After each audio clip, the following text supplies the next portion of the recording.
봉독한 마태복음 25장 31절부터 46절의 본문으로 당신의 섬김 사역은 안녕하십니까? 라는 제목의 하나님 말씀을 증거합니다. 2주 전부터 했죠. 마태복음 25장에 나오는 세 가지의 비유를 계속해서 말씀을 드리고 있습니다. 오늘 그 세 번째인데요. 자, 도표를 보시면 열처녀의 비유가 첫 번째 나왔습니다. 이것은 우리와 하나님과의 관계를 설명하는 것이었다고 했습니다. 그래서 등불과 함께 기름을 준비한 슬기로운 5 처녀들처럼 깨어 있어서 하나님과 나와의 내면의 관계를 든든히 하라는 말씀을 드렸습니다. 또 달란트 비유가 지난주에 있었어요. 지난주에 못 보신 분들은 제가 여러분들 카카오톡 메신저로 설교 요약된 거를 녹음된 거를 보내드렸습니다. 자, 달란트 비유, 자기 자신, 자기의 사명과의 관계였습니다. 2달란트 받은 사람, 5달란트 받은 사람, 이름이 뭐였어요? 2달씩, 다달씨. 네, 2달씩, 다달씨처럼 맡겨진 일에 충성해서 신실한 청지기가 되어 남겨진 인생을 살자 말씀을 드렸습니다. 자, 오늘 이어지는 양과 염소의 비유입니다. 이것은 이웃과의 관계, 사랑의 섬김의 자세를 우리에게 가르쳐주는 내용입니다. 세상에 숨길 수 없는 것들이 몇 가지 있다고 하죠. 감기 걸리면 열 오르고 기침 나기 때문에 그거 숨길 수 없다. 그것도 숨길 수 없는 것 중에 하나가 사랑이라는 겁니다.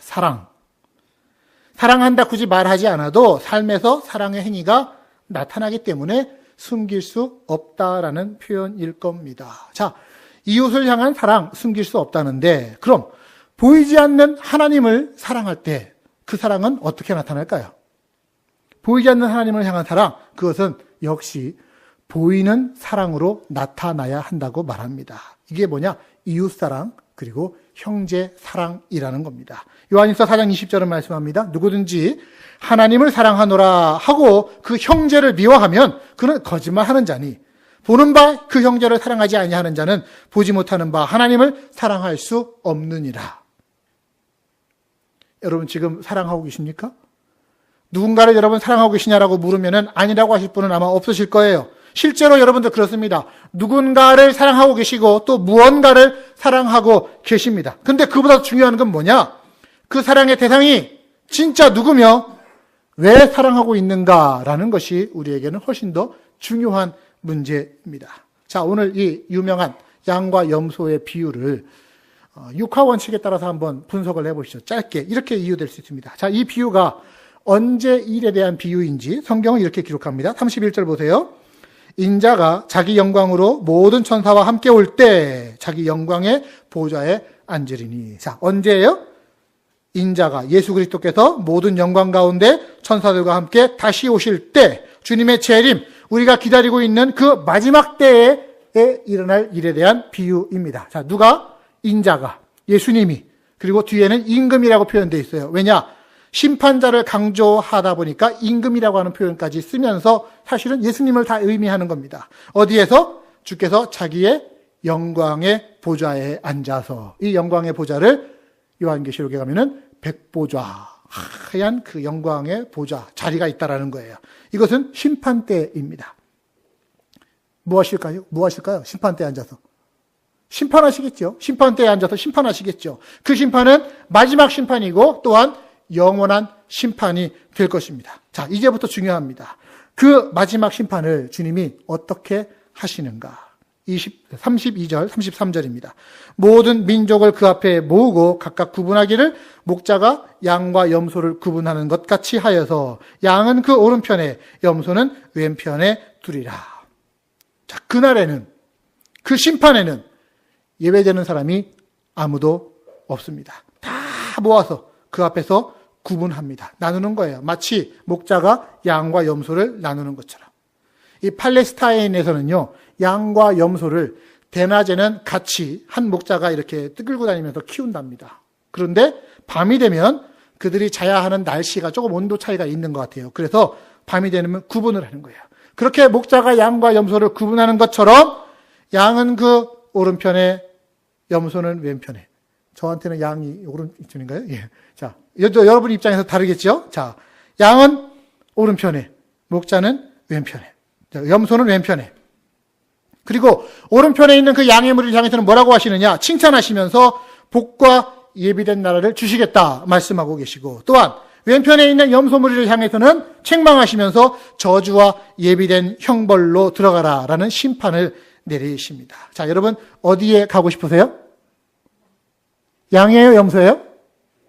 네, 이번에는 대답을 잘하시네요. 네, 우리 마지막 심판에 관련된 거라 대답을 잘하시는 것 같습니다. 자, 왜 주님이 이렇게 심판하실까요? 왜 주님이 구분하시고 심판하실까요? 그것은 각 사람의 행한 대로 보응하시는 것이 하나님의 뜻이기 때문에 그렇습니다.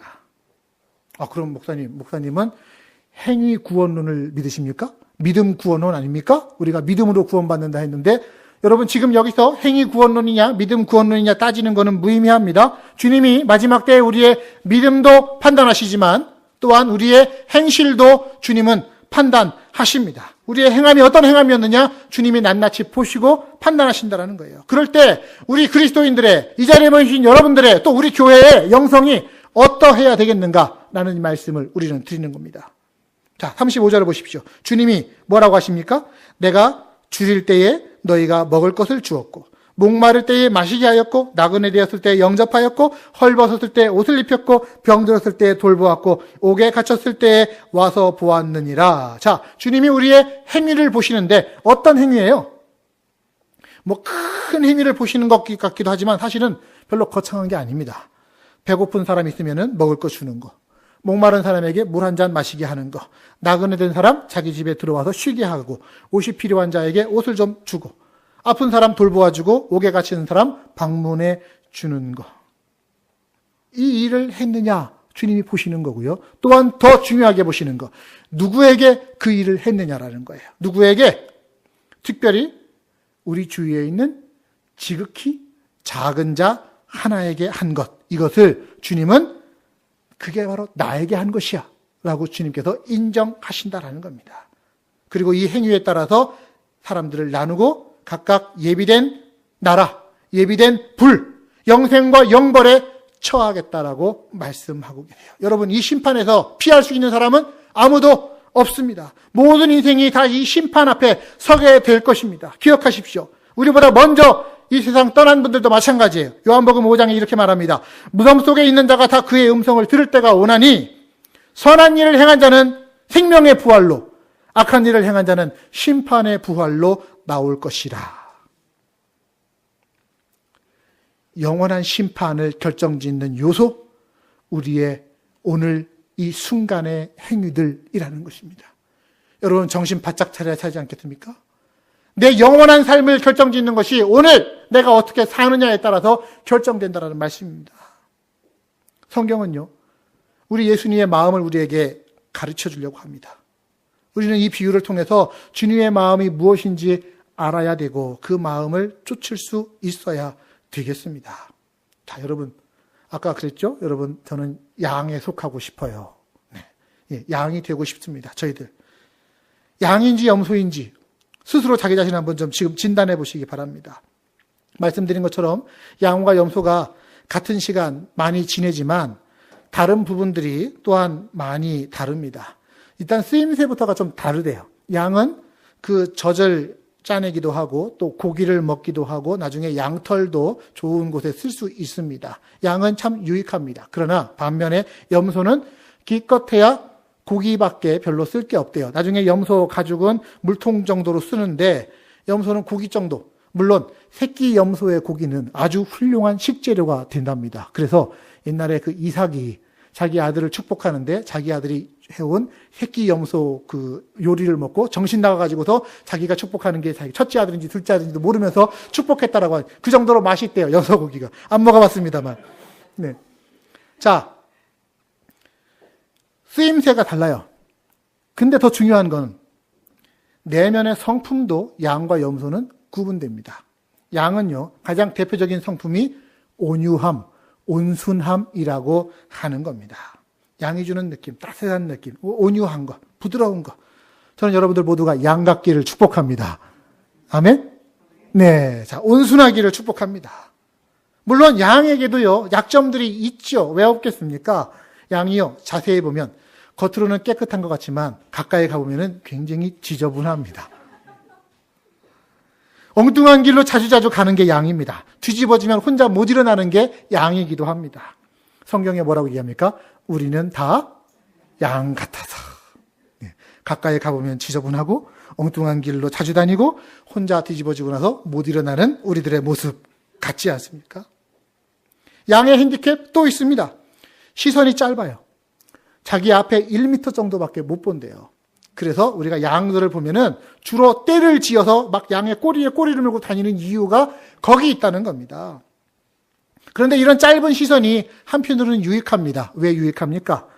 목자를 필요로 하고 있고요. 목자를 놓치지 않으려고 목자에만 시선을 고정하고서 갈 수 있는 유익이 그들의 짧은 시선의 핸디캡 가운데 숨어 있습니다. 물론 우리가 시선을 좀 넓게 볼 필요들도 있겠죠. 왜 없겠습니까? 근데 너무 시선이 넓으면 곤란한 거예요. 양과 비교했을 때 시선이 넓은 동물은 말입니다. 말눈 보셨습니까? 눈이 이렇게 툭 튀어나와서 학자들의 연구에 하면은 약 300도 정도를 고개를 안 돌리고 볼 수 있는 게 말의 눈이랍니다. 그런데 이게 좋은 점만 있는 게 아니라 때로는 너무 주위에 보이는 게 많아요. 그러다 보니까 자기 갈 길을 잊어버리고 엉뚱한 길로 가는 경우가 많아요. 경주마들에게 앞에 이렇게 시커먼 거 갖고 딱 대는 이유가 거기에 있습니다. 다른 길로 가지 말고 자기 앞에 있는 라인만 지켜가라는 거죠. 우리의 시야가요, 때로는 필요 이상으로 넓을 때가 참 많이 있습니다. 내 길, 내 최종 목적지, 주님만 바라보고 가면 좋은데 다른 데 너무 신경 쓰는 거예요. 저 길은 뭘 떨까? 저 사람은 뭐 하고 있을까? 주님, 쟤는 어떻게 될까요? 옛날에 베드로가 그랬잖아요. 너는 이제 앞으로 내가 인도하는 길로 가리라 하니까 주님, 저 옆에 있는 애는 어떻게 될까요? 쟤가 무슨 상관이냐? 너는 네 길을 가라. 이게 주님의 말씀이었어요. 다른 사람 너무 신경 쓰다가 자기 길을 놓치게 되는 경우가 시선 넓은 사람에게는 있을 수 있습니다. 여러분은 어떻게 하시겠어요? 나는 시선 넓은 걸 원합니까? 나는 시선 좁은 걸 원합니까? 비록 좁더라도 시선을 주님께만 고정시키고 목자 되신 주님 의지에서 한 걸음 한 걸음 걸어가는 것. 저는 그게 우리 인생 가운데 훨씬 더 유익한 길이 아닌가 생각해 봅니다. 그 짧은 시선 가지고 주님만 의지할 때, 그때가 약할 때 강함 된다고, 내 약한 것을 통해서 주님만 의지하는 강함이 나타날 수 있게 되는 것이죠. 저는 그런 의미에서도 여러분들의 시선이 한 군데 고정되기를, 여러분들에게 길에만 고정되기를 기대하고 소원합니다. 자, 양과 염소. 반면에 양이런데 염소는 어떻습니까? 염소의 성품은 양하고는 좀 반대래요. 일단 높은 곳을 좋아한답니다. 자꾸 높이 올라간대요. 기어서라도 높이 올라가려고 하는 게 염소랍니다. 고집도 세답니다. 목자의 말을 잘 안 듣는 게 염소랍니다. 싸우기를 좋아한대요.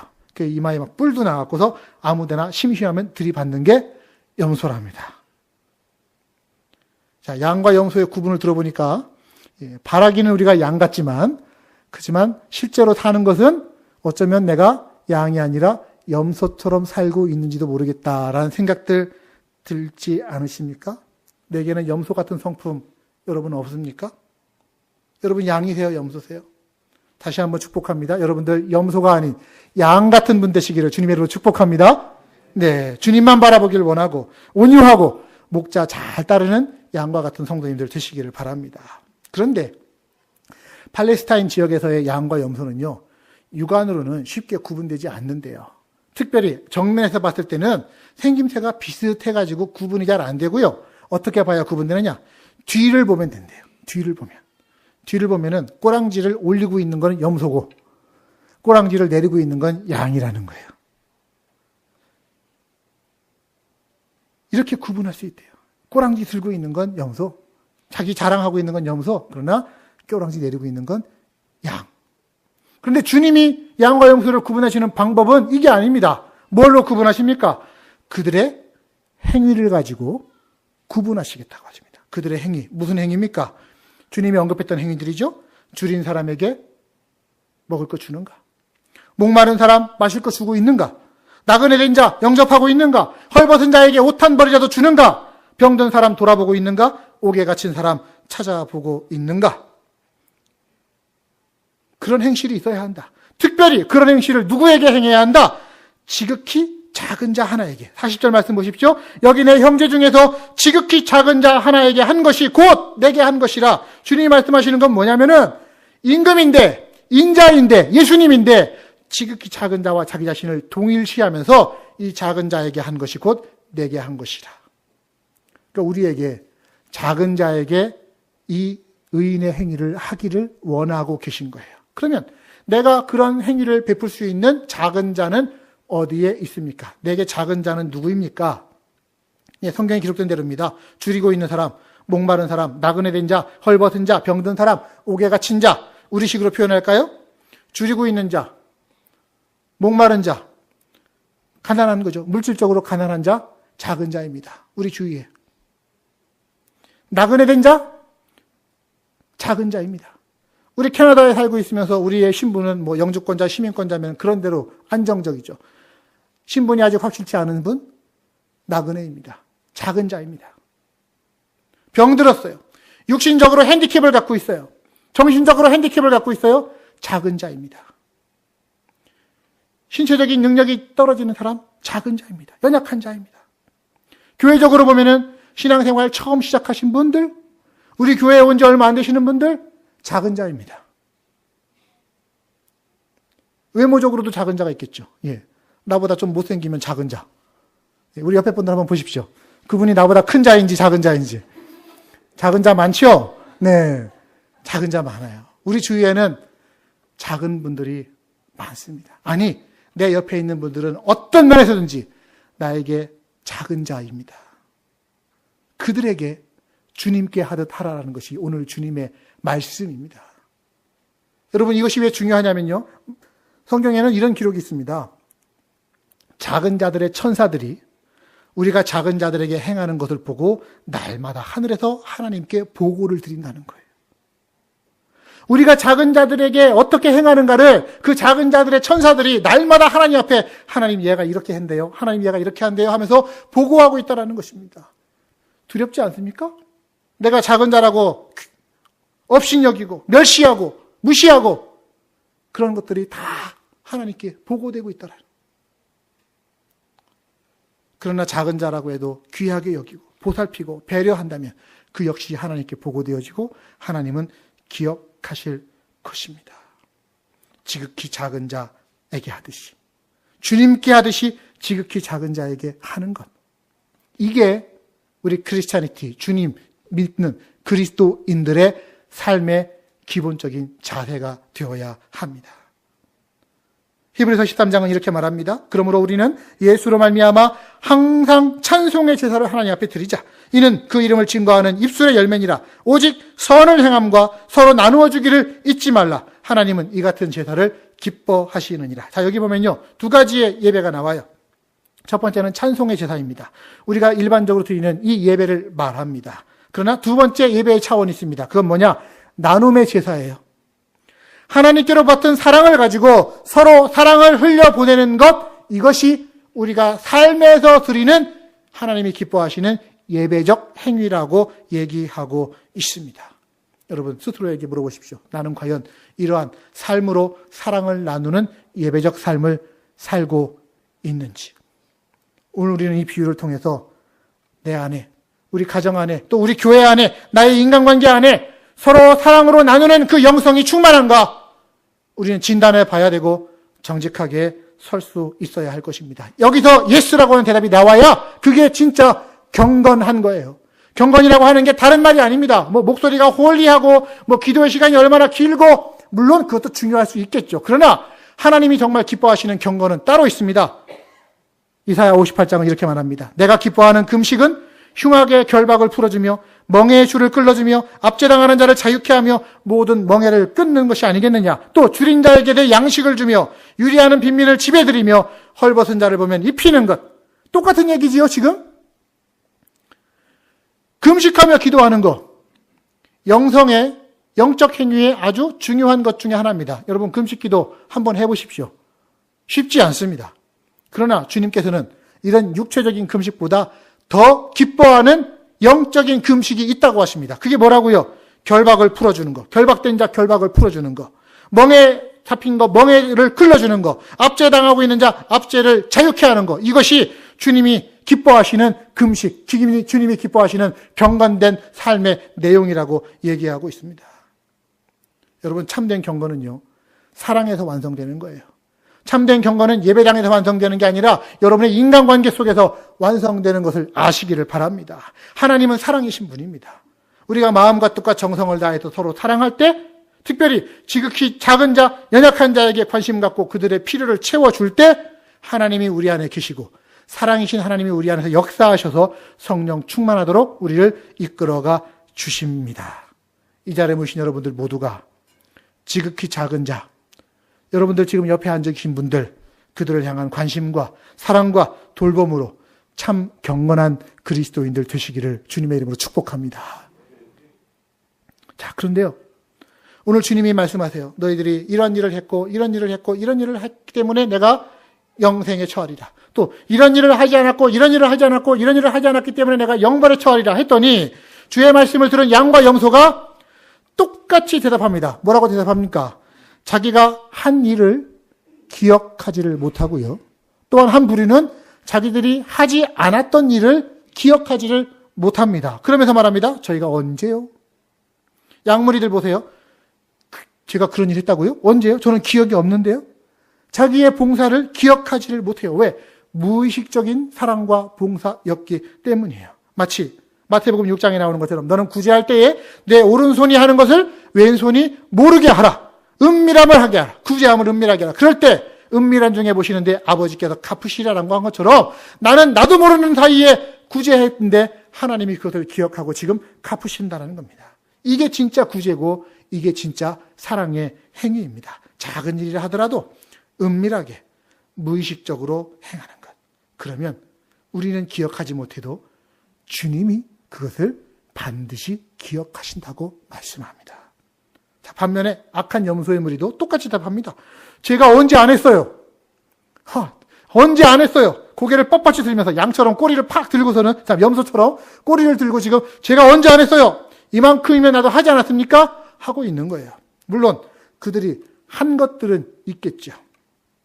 그러나 주님은 뭐라고 하십니까? 45절, 이 지극히 작은 자 하나에게 하지 아니한 것은 곧 내게 하지 아니한 것과도 같다.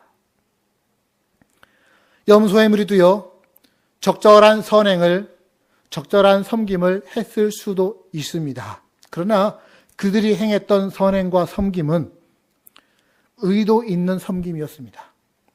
대상이 특별한 섬김이었습니다. 특별한 대상이 누구냐? 자기들 생각하기에 중요한 사람, 자기들 생각하기에 자기보다 더 많이 가지고 있는 사람, 자기에게 유익을 끼칠 수 있는 사람, 그들에게는 더 잘하는 거예요. 자기 딴에는 그렇게 했다라는 거예요. 지금 자기 딴에는 주님 앞에는 잘했고 교회 앞에서는 잘했고 높은 사람 앞에서는 열심히 했다라고 지금 얘기하면서 나는 최선을 다했는데 왜 나한테 안 했다고 하냐고. 그러나 주님이 뭐라고 하십니까? 지극히 작은 자들을 향한 습관적인 무관심. 지극히 작은 자에게 안 한 거는 나에게 안 한 거하고 똑같다고 주님이 말씀하시는 겁니다. 만약에 이들도요, 자기 앞에 있는 자가 상대가 그 주님이었다고 생각한다면 남보다 더 앞서서 비켜 내가 공양할 거야 하면서 공경하고 받들지 않았겠습니까? 여러분, 이 두 무리는요, 섬김과 사랑의 동기라고 하는 측면에서 극명하게 갈라지는 사람들입니다. 양의 무리는 자기를 사랑해주는 하나님의 사랑이 너무나 고마워서 또한 자기도 주님을 사랑하고 그 주님의 힘으로 이웃을 사랑하는 걸 즐거워하는 사람들이 양의 무리들입니다. 반면에 염소의 무리는 동기가 올바르지 못해요. 누군가에게 좋은 일을 해도 이걸로 이 사람이 나한테 갚을 때가 있겠지 기대하면서 합니다. 더 2배로 받아야지 계산하면서 합니다. 이게 염소의 행위이고 주님은 이것을 질타하시는 거예요. 저는 말씀을 준비하고 묵상하면서 제 자신에게 비교해 봤을 때 우리의 모습이 양과 같기를 원하지만 그러나 실상은 염소 같은 게 있구나. 아니, 나는 어쩌면 양의 탈을 쓴 염소구나 라는 것을 알게 됐습니다. 사람들이 잘 안 알아주거나 드러나지 않는 사랑의 봉사, 나도 뒷짐지고 있고 물러섭니다. 봉사를 하려고 한다 하더라도 좀 드러나는 봉사를 하고 싶고 내세우는 봉사를 하고 싶은 거예요. 그래서 앞봉사, 앞에서 준비하는 봉사는 하고 싶지만 뒤에서 정리하는 봉사는 별로 하고 싶지 않은 게 저의 마음이고 여러분들 솔직한 마음 아닙니까? 우리 그렇게 살고 있지 않습니까? 앞에서 준비하는 거, 오늘 식사를 한번 예로 들어볼까요? 식사를 하면은 식사를 준비해야 합니다. 그러면은 나중에 식사 하겠죠, 우리가. 밥 먹으면서 오늘 냄새도 참 좋던데요. 오늘 점심 누가 했어? 참 잘했네. 맛있게 잘했네. 칭찬하죠? 네, 그게 기분이 좋아요. 내가 무언가 수고해도 남이 나를 칭찬해주고 격려해주면은 기분 좋아서 그런 앞에서 준비하는 봉사는 하고 싶어요. 그런데 식사 다 끝나고 나고서 정리합니다. 설거지합니다. 그거는 사람들 다 가고 난 다음에 식당 떠나고 난 다음에 하는 거기 때문에 사람들이 별로 알아주지도 않고 격려도 하지 않아요. 그러면 그것을 하겠다라고 나서는 분들은 별로 없습니다.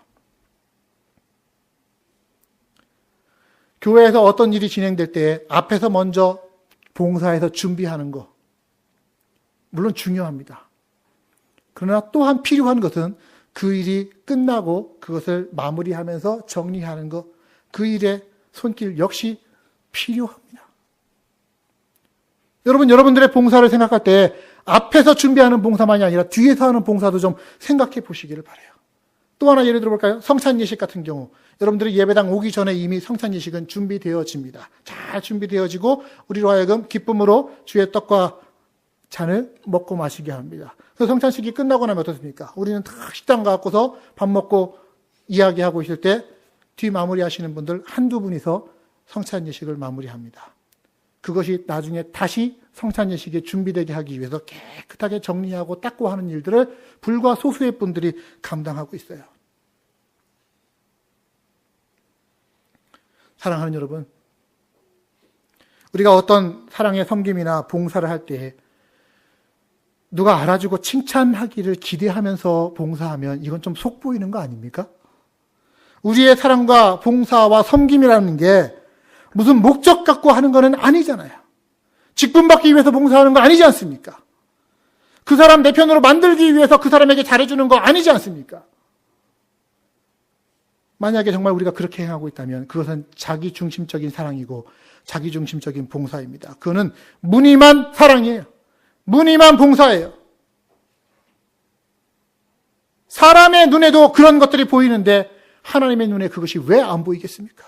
하나님은 하나님의 눈으로 보시고 판단하시고 심판하실 겁니다. 사랑의 섬김의 봉사를 했으면 기꺼이 잃어버릴 수 있는 자세가 우리에게 필요하다고 저는 생각합니다. 제가 신학교 다닐 때 자주 읽었던 책 중에 한 종류가 우화집이었어요. 우화집, 신앙 우화집. 그 중에 한 대목이 이런 얘기가 나옵니다. 어떤 사람이 하나님께 참 열심히 헌신하며 사랑하면서 정말 봉사하며 살고 있는 사람이 있었습니다. 하나님 보시기에 너무나 그 사람의 행위가 기특하고 고맙고 착해서 하나님이 천사를 그에게 보내셨어요. 천사가 말합니다. 야, 너는 그동안 너의 믿음과 선행에 대해서 하나님이 칭찬하시면서 너에게 상을 내리신다. 내가 너에게 뭘 해주기를 원하냐? 저는 아무것도 필요 없습니다. 나는 다만 주님께 감사할 뿐입니다. 아니야. 하나님이 너에게 상을 내리시라고 했으니 나는 그 숙제를 해야 돼. 너는 반드시 무언가 너의 소원을 선택해야 돼. 그랬더니 이 사람이 잠깐 생각하다가 이렇게 자기의 소원을 말합니다. 그러면 제 소원은 이렇습니다. 저의 뒷그림자로 좋은 일이 생기도록 해 주십시오. 저로 인해서 좋은 일이 생기되 저의 뒷그림자로 좋은 일이 생겨서 그래서 저는 그 일을 알지 못하도록 해 주십시오. 이것이 저의 소원입니다. 이 사람이 이렇게까지 얘기하는 이유가 뭐겠습니까? 자기 인간의 연약함과 한계를 알고 있기 때문이에요. 나를 통해서 누군가에게 좋은 일이 생겼다? 내가 그것을 알고 있으면 인간의 마음은 뭡니까? 꼭 보상을 바라고 갚아주기를 바라고 뭔가 기대하는 것이 인간의 마음입니다. 그래서 이 사람은 지금 이렇게 말합니다. 나를 통해서 누군가에게 이 세상에 좋은 일이 생기되 나의 뒷그림자에서 그 좋은 일이 생겨서 나는 그 일을 모르도록 해 주십시오. 너무너무 멋지지 않습니까? 여러분, 봉사를 하시되 섬김을 하시되 공로주의에 빠지시면 안 됩니다. 이건 사탄의 함정입니다. 우리가 우리의 행한 것, 우리의 수고한 것들을 기억하고 그것들을 주장하기 시작하면요, 주님은 그걸 잊어버리시고 인정하지 않으신다고 말해요. 그러면서 하십니다. 너는 이미 상 받았지 않느냐? 사람들에게 칭찬으로 다 받았지 않았느냐? 그러나 우리가 우리의 행한 것들을 잊어버리면 주님은 반드시 기억하시고 보상하신다고 오늘 말씀에 기록되어 있습니다. 그러니 여러분, 봉사하세요. 사랑하세요. 그러나 행하시고 잊으십시오. 털어버리십시오. 잊어버리세요. 기억하지 마세요. 저는 꿈꿉니다. 최후의 순간에 우리가 주님 앞에 섰을 때 주께서 우리를 양의 자리에 세우시고 나는 행했지만 잊어버린 것들을 주님이 다 기억하시면서 열거하시는, 그러면서 참 잘했다 칭찬하시는 그 모습을 저는 꿈꿉니다. 저는 그렇게 되기를 원합니다. 주님, 내가 이것도 있는데 주님 내가 기억하지 못하시나? 이게 아니라 나는 다 하지 못하는데 주님이 적어 놓으시고 기억하시며 말씀하실 때 여러분, 감동이 얼마나 벅차오를까요? 저는 우리가 그렇게 되어지기를 소원합니다. 하나님 앞에서, 교회 앞에서 이웃들에게 사랑의 섬김과 행위를 감당하시되 하시고 숨으실 수 있는, 잊으실 수 있는, 꼬리를 내릴 수 있는 양과 같은 여러분들 되시기를 주님의 이름으로 축복합니다. 한 말씀만 더 드릴게요. 우리가 작은 자를 향한 사랑의 봉사를 할 때에 꼭 필요한 것들이 있습니다. 37절 말씀 보십시오. 이에 의인들이 대답하여 이르되 주여, 우리가 어느 때에 주께서 줄이신 것을 보고 음식을 대접하였으며 목마르신 것을 보고 마시게 하였나이까? 어느 때 했습니까? 자, 음식을 대접했어요. 언제 음식 대접했다는 거예요? 배가 고플 때 음식 대접했다는 겁니다. 물을 한 잔 줬어요. 언제 줬다는 거예요? 목마를 때 물 줬다는 겁니다. 물을 주는 때는 효과가 발생하려면 목마를 때 줘야 되는 거예요. 필요할 때 필요한 거를 줘야 되지 아무 때나 막 준다고 해서 그게 적절한 섬김이 아니라는 말씀을 지금 드리는 겁니다. 배부를 때 뭐 먹으라고 줘봐야 그게 별로 좋은 섬김이 못 돼요. 특히 저 같은 경우는 위가 이제 작아져가지고서 조금만 먹어도 이제는 위가 차올라갖고 더 이상 못 먹는 게 속상한데, 얼마나 속상한지 아십니까? 그런데도 불구하고 목사님 여기 더 좋은 거 있어요 빡 또 주시고 하면은 마음속에서 심란해지기 시작합니다. 이걸 어떻게 해야 되지? 적절한 섬김이 아닌 거예요. 자, 무슨 말씀입니까? 방금 물 먹었는데 또 물 먹으라고 물 줘봐야 적절하지 않겠죠. 사랑의 섬김도요, 타이밍이 중요합니다. 때에 걸맞는 섬김이 되어야만 합니다. 우리 한번 따라합시다. 타이밍 좀 맞춥시다. 네, 섬길 때 타이밍을 좀 맞춰서 섬기세요. 그런데 그 타이밍을요, 우리가 쉽게 맞출 수 있는 게 아니에요. 나의 지식과 나의 생각으로 타이밍을 맞추려고 해봐야 이게 적절하지 않습니다. 그러면 언제 타이밍이 맞아가느냐? 우리가 기도할 때 그렇습니다. 때를 분별하려면요, 내가 하나님과의 관계에서 잘 붙어 있고 성령의 기름 부으심이 내 심령 가운데 차고 넘치면 성령이 나한테 알려주셔요. 뭐 해야 될 때인지를 알려주세요. 그래서 기도하다가 하나님, 저 사람 좀 찾아가 보라고 하는 생각이 드는 것 같은데 하면서 찾아가 보면은 그 사람에게 내 필요가 있는 거예요.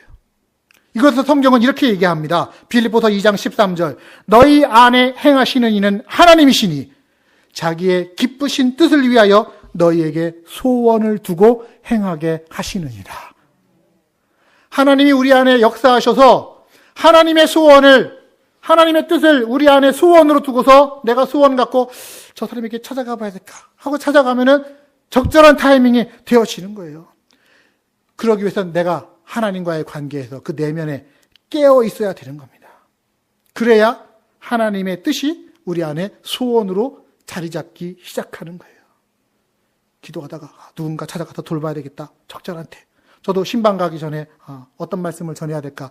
기도하면서 이 말씀 전했으면 좋겠다. 적절한 말씀이 떠오르면 그때는 그 심령이 살아나고 거기에 회복이 되어지고 온전하게 되는 역사들이 일어나죠. 성령이 하시는 일입니다. 성령이 때를 따라서 역사하시고 말씀하시고 인도하실 때 내가 거기에 민감해서 그 성령을 소멸시키지 않고 순종하며 따라가서 섬기는 거예요. 그게 때를 따라 섬기는 방법입니다. 여러분, 우리의 힘으로 하는 게 아니에요. 우리 생각으로 섬기는 게 아니에요. 성령이 내 안에서 같이 계셔 주셔야만 나도 때를 따라 섬길 수 있게 되는 겁니다. 그러기 위해서 내면에서부터 먼저 하나님과의 관계가 바로 서고, 그런 성령의 이끄심에 이끄심에 대해서 내가 사랑으로 응답할 때 거기에 하나님의 역사, 서로 사랑함이 이루어져 가는 줄로 믿습니다. 자, 말씀 마무리합니다. 역시 그 우화집에서 이런 이야기 하나를 또 들려드릴게요. 어떤 사람이 열심히 이 세상 살면서 믿음 생활하고 선을 행하고 하나님 앞에 심판을 받습니다. 그리고 심판에서 양의 무리로 인정받아서 천국에 갔어요. 예수님이 탁 나오셔서 영접합니다. 주님, 내가 얼마나 주님 뵙고 싶었다고요.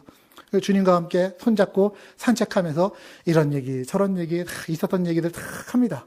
근데 그러고서 가다가 이 사람이 문득 이런 질문을 던집니다. 그런데 주님, 왜 이렇게 천국이 한산해요? 왜 다른 사람들이 보이지 않아요? 저와 함께 신앙생활했다가 천국 가신 분들, 먼저 가신 분들 왜 보이지 않아요? 물어볼 때 주님이 이렇게 말씀하십니다. 나는 네가 무슨 말 하는지 모르겠구나. 너는 지상에 살 때에도 너와 나 단 둘뿐이지 않았냐? 너는 지상에 살 때에도 모든 사람을 나처럼 대하며 너와 나 단둘로 그렇게 살지 않았냐? 이렇게 말씀을 하시더라는 거예요. 우화예요, 우화. 세계에서 들으시기를 바랍니다. 우리들이